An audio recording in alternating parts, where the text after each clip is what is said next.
ഈ സംവിധായകൻ പീഡന കേസിൽ ഡൽഹി പോലീസിന്റെ കസ്റ്റഡിയിലായി എന്നുള്ളതാണ്. പീഡന കേസിൽ ഈ സംവിധായകൻ അറസ്റ്റ് ആയതുകൊണ്ട് മൊണാലിസയ്ക്ക് എന്താണ് കുഴപ്പമെന്ന് വേണമെങ്കിൽ ചോദിക്കാം. കുഴപ്പമുണ്ട്. അതായത് ഈ പെൺകുട്ടി വൈറലായി, ഈ പെൺകുട്ടിയുടെ കുടുംബം വളരെ ദാരിദ്ര്യത്തിലാണ് കഴിയുന്നത് എന്ന് ഈ ഇന്ത്യയിലുള്ള ആളുകളൊക്കെ അറിഞ്ഞതിന് ശേഷം എല്ലാ ആളുകളും ഈ പെൺകുട്ടിയും കുടുംബം രക്ഷപ്പെടണം. അതിനുള്ള ഏക മാർഗ്ഗം ഈ പെൺകുട്ടി സിനിമയിൽ അഭിനയിച്ച് പോപ്പുലറാണ്. അത്തരത്തിലുള്ള കാര്യങ്ങളൊക്കെ ഈ സനോജ് കുമാർ മിശ്രയുടെ നേതൃത്വത്തിൽ ഇങ്ങനെ മുന്നോട്ട് പോകുന്ന സമയത്താണ് ഈ സംവിധായകൻ ഇങ്ങനെ പീഡന കേസിൽ അറസ്റ്റ് ആകുന്നത്. ഇങ്ങനെ പ്രതികരിക്കണം 18 15 12 11 മൊണാലിസ ഇപ്പൊ അടുത്ത് മൊണാലിസ ഒരു പത്രസമ്മേളനം നടത്തി. എന്താന്ന് വെച്ചാല് എവിടെയോ കിടന്ന് ഫുട്പാത്തിൽ വളർന്ന വിദ്യാഭ്യാസം കുറവായിട്ടുള്ള ഒരു സുന്ദരിയായ പെൺകുട്ടി അതായ മതി. അവൾ കുംഭമേളയിൽ മാലയും ആഭരണങ്ങളൊക്കെ വിൽക്കാൻ വന്നതാ. അവിടുന്ന് അവളുടെ നീല കണ്ണുകൾ കണ്ട് മയങ്ങി അങ്ങനെ സിനിമയിലൊക്കെ അവൾ എടുത്ത്. അതിന് മുമ്പ് പല കാര്യങ്ങളൊക്കെ നടക്കുന്നു.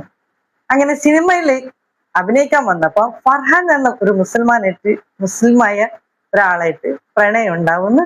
അങ്ങനെ നാട്ടിൽ വന്ന് അമ്പലത്തിൽ വെച്ച് കല്യാണം കഴിക്കുന്നു. അങ്ങനെ അത് ലവ് ജിഹാദ് ആവുന്നു. അവരെ നാട്ടിലേക്ക് പോകാൻ പറ്റാത്ത സിറ്റുവേഷൻ ആവുന്നു. അവിടെ പോയാല് അവർ വെട്ടി മുങ്ങുമെന്ന് പറഞ്ഞിട്ട് ഇവിടെ തന്നെ നിൽക്കുന്നു. അങ്ങനെ ഒരു സംഭവങ്ങളൊക്കെ നടന്നുകൊണ്ടിരിക്കുകയാണ്. ആ സംഭവത്തില് ഇപ്പോ വേറൊരു സംഭവം കൂടെ വന്നിരിക്കുന്നു.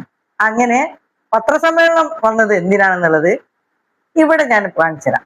ഞാൻ പറയണില്ല. പത്രസമ്മേളനത്തില് ഇവള് പറഞ്ഞിട്ടുള്ള കാര്യവും മൊണാലിസ പറഞ്ഞിട്ടുള്ള കാര്യവും അതിന്റെ തർജ്ജമയും കൂടെ നമ്മളെ ഖൈസ് പറഞ്ഞുതരും. അപ്പൊ ഒന്ന് കേട്ടോക്കാലോ. കേൾക്കാത്തവരുണ്ടാവുമല്ലോ, അവർക്ക് വേണ്ടിട്ടാ. പുള്ളിക്കാരി പ്രധാനമായും പറയുന്നത് താൻ മുമ്പ് അഭിനയിക്കാൻ പോയ സിനിമയുടെ സെറ്റിൽ വെച്ച് ആ സിനിമയുടെ സംവിധായകനായിട്ടുള്ള സനോജ് മിശ്ര തന്നോട് മോശമായി പെരുമാറി എന്നുള്ളതാണ്. നമുക്ക് എന്തായാലും പുള്ളിക്കാരി ആ പറയുന്ന ഭാഗം ഒന്ന് കേട്ടോക്കാം. मिश्रा कोई अच्छा इंसान नहीं है.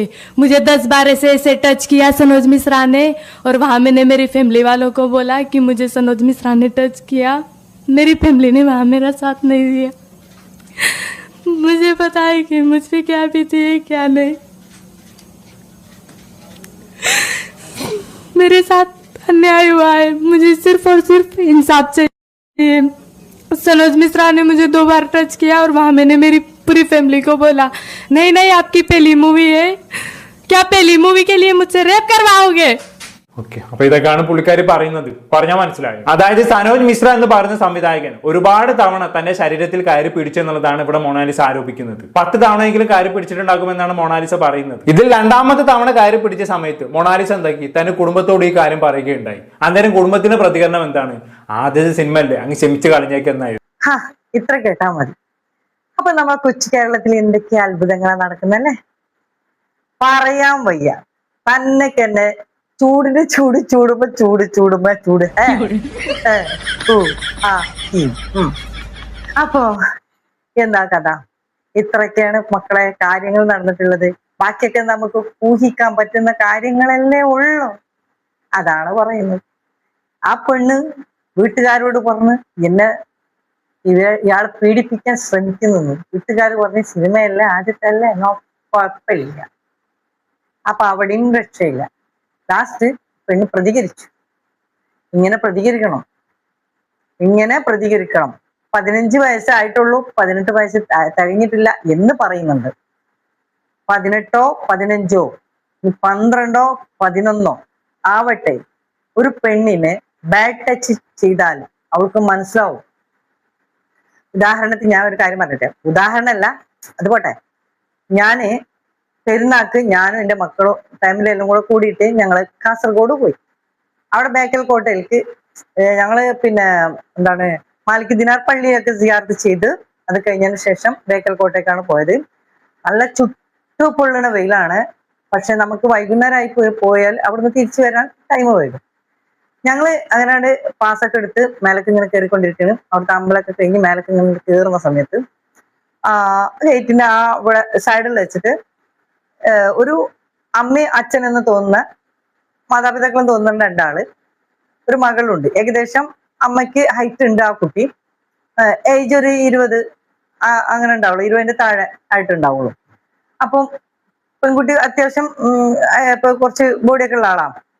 അപ്പം ഇവര് ഫോട്ടോ എടുക്കുന്ന വേദന ഇങ്ങനെ നിൽക്കുന്നുണ്ടെങ്കിലും അച്ഛനെന്ന് തോന്നിക്കുന്ന ആള് അച്ഛനല്ല എന്നുള്ളത് എനിക്ക് മനസ്സിലാവാൻ കാരണം ഇവളെ ഫോട്ടോ എടുക്കാൻ വേണ്ടി ഇങ്ങനെ ഞങ്ങൾ കയറി ചെല്ലുന്ന സമയത്ത് കണ്ടതാണ്. ഇങ്ങനെ കയറി പിടിച്ചിട്ട് ഇയാള് സൈഡിൽ ഇങ്ങനെ നെക്കിക്കൊണ്ടിരിക്കുകയാണ്. ഇങ്ങനെ ഇങ്ങനെ ആക്കാണ് കയ്യെത്തി. അപ്പൊ ആ കുട്ടി അങ്ങോട്ട് തട്ടി, കയ്യാണ് തട്ടിയിട്ട് ഇപ്പുറത്ത് കൊണ്ട് മാറിന്നു. പിന്നെ ഫോട്ടോ എടുക്കലോടെ നിർത്തി. അപ്പൊ ഇവളെ കയ്യിലാണ് ഫോണ്. അപ്പൊ ഇവള് പിന്നെയും കുറച്ചും കൂടെ നടന്നപ്പോ ഇയാൾ പോയിട്ട് പിന്നെയും പിടിച്ചിട്ട് ടോപ്പാണ് ഇട്ടിട്ടുള്ളത്. മറ്റേ ടീഷർട്ട് പോലെ ചെറിയ ടോപ്പാണ് ഇട്ടിട്ടുള്ളത്. സ്കർട്ട് ഷോർട്ട് ടോപ്പാണ് ഇട്ടിട്ടുള്ളത്. അപ്പം ജീൻസും. അപ്പൊ ഇവിടെ ഇങ്ങനെ പിടിച്ചാൽ ഇങ്ങനെ മേലേക്ക് കയറ്റാൻ എളുപ്പമാണ്. അപ്പൊ അയാൾ വീണ്ടും ബാക്കിൽ കൂടെ ഇങ്ങനെ ചിറ്റിട്ട് ഇങ്ങനെ വിരലിട്ട് അതിൻ്റെ ഉള്ളിൽ കണ്ട് താക്കാണ്. നടന്ന് പോയിക്കൊണ്ടിരിക്കുകയാണ് അവര്. അമ്മ ഇപ്പുറത്തുണ്ട്, അതിന്റെ അപ്പുറത്ത് മകള്, സെന്ററിലാണ് ഈ ആള് നിൽക്കുന്നത്. അച്ഛനല്ല എന്നുള്ളത് പൂർണ്ണ ഉറപ്പാണ്. കാരണം അയാള് അങ്ങനത്തെ പരിപാടിയാണ് അവിടെ നടക്കുന്നത്. അപ്പൊ കുട്ടി വീണ്ടും കൈ തട്ടിയപ്പോ ഞാന് ഒരു രൂക്ഷമായിട്ട് അയാളെ മുഖത്തേക്ക് നോക്കി. അയാൾ ഇങ്ങോട്ട് തിരിഞ്ഞപ്പോ, കുട്ടി തട്ടിയിട്ട് ബാക്കിലേക്ക് തിരിഞ്ഞപ്പോ ഞാൻ അയാളെ തന്നെ ഫോക്കസ് ചെയ്തിട്ട് നോക്കിക്കൊണ്ടിരിക്കുകയായിരുന്നു. ഞാൻ എന്റെ നോട്ടം അയാൾക്ക് തീരെ പറ്റിയില്ല. അപ്പൊ അയാൾക്ക് മനസ്സിലായി എന്തോ ഇവൾക്ക് മണത്തിക്കണെന്ന്. എന്റെ മക്കളൊക്കെ ഇങ്ങനെ ഓരോ ഉപ്പിട്ടതും അതും ഇതൊക്കെ മേടിച്ച് തിന്നലും താക്കലൊക്കെ ആയിട്ട് അവർ അങ്ങോട്ടും പരന്നു പോയി കയറ്റി കിടന്നേക്ക്. അപ്പൊ ഞാൻ അങ്ങനെ എന്റെ നോട്ടം കണ്ടേക്ക് ഇയാൾ എന്താ ടീം, ഇയാള് പറഞ്ഞേ പിന്നെ ഞാൻ ഇനി ഫോണ് നിനക്ക് തരില്ല കേട്ടോ കളിക്കാന്, വാണം കൊണ്ട് വാ, വന്ന് എന്റെ കൂടെ വാ എന്നൊക്കെ പറഞ്ഞിട്ടുണ്ട്. അപ്പൊ എന്നിട്ട് ഇയാള് അമ്മനോട് പറഞ്ഞിട്ട് കണ്ടില്ല അവള് ചെയ്യുന്നത്. അപ്പൊ അമ്മ പറയുന്നത് വാടി വന്ന് ഒപ്പം നിൽക്ക് എന്ന് പറയുന്നുണ്ട്. അച്ഛനും അമ്മയാണെങ്കിലും ഒരിക്കൽ പോലും അമ്മ ആയിരിക്കാം, പക്ഷെ അച്ഛനല്ല. ഇതാണ് അവസ്ഥ. ഞാനീ പറഞ്ഞു വന്ന എന്താ വെച്ചാല് ഏത് വയസ്സുള്ള കുട്ടിക്കും പ്രതികരിക്കാൻ അറിയും. എങ്ങനെയാണെന്നറിയോ? അവളെ ഗുഡ് ടച്ച് അല്ലാതെ ബാഡ് ടച്ച് ചെയ്ത് കഴിഞ്ഞാൽ അതൊരു 3 വയസ്സായ കുട്ടിയായാലും പ്രതികരിക്കും. അപ്പോ അതുപോലെ പ്രതികരിക്കണം എല്ലാവരും. വലിയ വലിയ ആൾക്കാരാണെന്ന് പറഞ്ഞിട്ടോ ചെറിയ ചെറിയ ആൾക്കാരാണെന്ന് പറഞ്ഞിട്ടോ മാറ്റി നിൽക്കണ്ട. അത്രയ്ക്കേ ഉള്ളൂ. അതായത് നമുക്ക് പറ്റാത്ത രീതിയിൽ ആര് നമ്മളോട്ട് ഏത് രീതിയിൽ പറയുന്നു, നമ്മളെ സ്നേഹിക്കുന്നവരല്ല എന്നുള്ള ഉറപ്പാണ്. നമ്മളെ സ്നേഹിക്കുന്നവരാണെങ്കിൽ നമ്മളെ വേദനിപ്പിക്കേണ്ട രീതിയിൽ ആരും ഒന്നും ചെയ്യില്ല.